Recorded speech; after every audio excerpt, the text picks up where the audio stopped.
ఉమ్మడి వరంగల్ జిల్లాలోనూ గిరిజన సంక్షేమ హాస్టళ్ల పరిస్థితి దుర్భరంగా మారింది.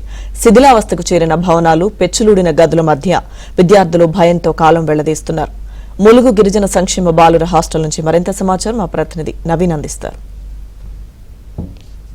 ఉమ్మడి వరంగల్ జిల్లాలో గురుకులాలు, ఎస్సీ ఎస్టీ హాస్టళ్ల భవనాలు చాలా వరకు శిథిలావస్థకు చేరాయి. ఈ శిథిలావస్థ భవనాల్లోనే విద్యార్థులు బిక్కుబిక్కున కాలం వెళ్లదీస్తున్నటువంటి పరిస్థితి కనిపిస్తుంది. ప్రధానంగా ములుగు జిల్లా కేంద్రంలో ఉన్నటువంటి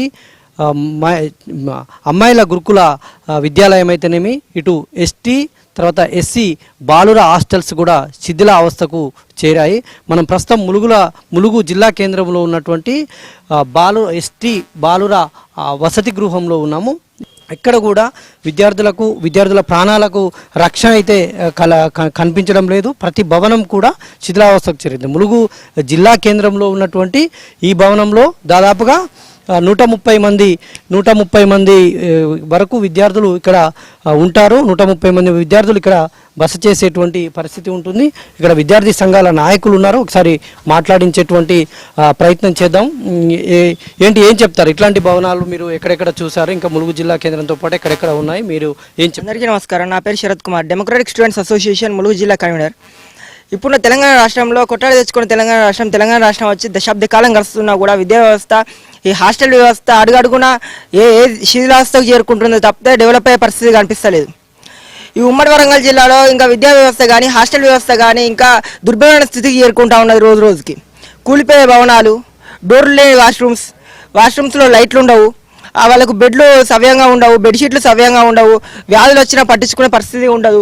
ఆ కూలిపోయే వర్షం వస్తే కూల్చే భవనాలు, ఎండకేంటి వాన తడిచి చలికి వానికి పిల్లలు దుర్భరమైన స్థితిలో విద్యకు దూరమయ్యే అవకాశం ఉన్నది. ఇప్పుడున్న వ్యవస్థలో బడ్జెట్ వచ్చేసి మన 2025-26 ఆర్థిక సంవత్సరంలో బడ్జెట్ వచ్చేసి 7.57% ప్రకటించే విద్యా వ్యవస్థకు ప్రకటించడం జరిగింది. ఇప్పుడు తెలంగాణ రాష్ట్రంలో ఎన్నో గురుకుల హాస్టల్స్, బీసీ హాస్టల్స్ శిథిలావస్థకు చేరినాయి.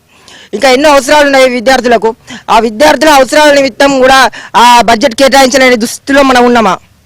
ఆర్థిక వ్యవస్థను విద్యా వ్యవస్థకు ఇంత తక్కువ కేటాయించాల్సిన అవసరమే ఉన్నది.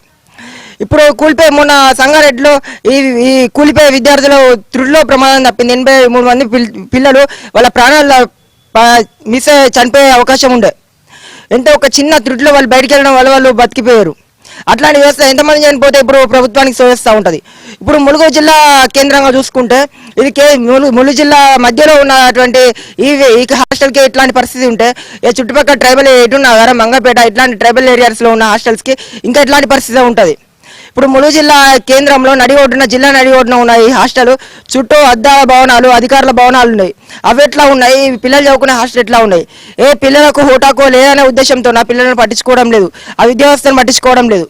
ఇప్పటికైనా ఆ ములుగు జిల్లా సంబంధిత అధికారులు మరియు నాయకులు, మినిస్టర్ సీతక్క గారు మరియు విద్యా వ్యవస్థను విద్యాశాఖను దగ్గర పెట్టుకొని ఇంతవరకు విద్యాశాఖకు మంత్రిని కేటాయించలేని రేవంత్ రెడ్డి గారు ఇప్పటికైనా సోయి తెచ్చుకొని పిల్లల ప్రాణాలు దృష్టిలో పెట్టుకొని, పిల్లల ఆరోగ్యాలను దృష్టిలో పెట్టుకొని కొత్త బిల్డింగ్లు శాంక్షన్ చేయాలి. బీసీ, ఎస్టీ, ఎస్సీ గురుకుల పాఠశాలలకు మరియు హాస్టల్ భవనాలకు నూతన భవనాలు కేటాయించాలి.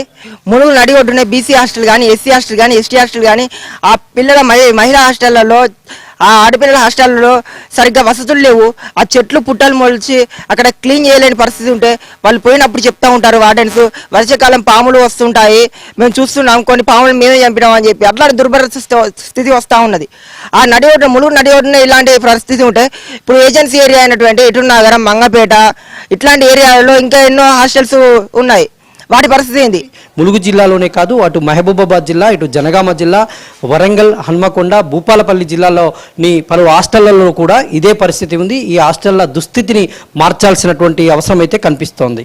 వీడియో జర్నలిస్ట్ జగదీష్తో నవీన్, ఏబిఎన్ ఆంధ్రజ్యోతి, ములుగు.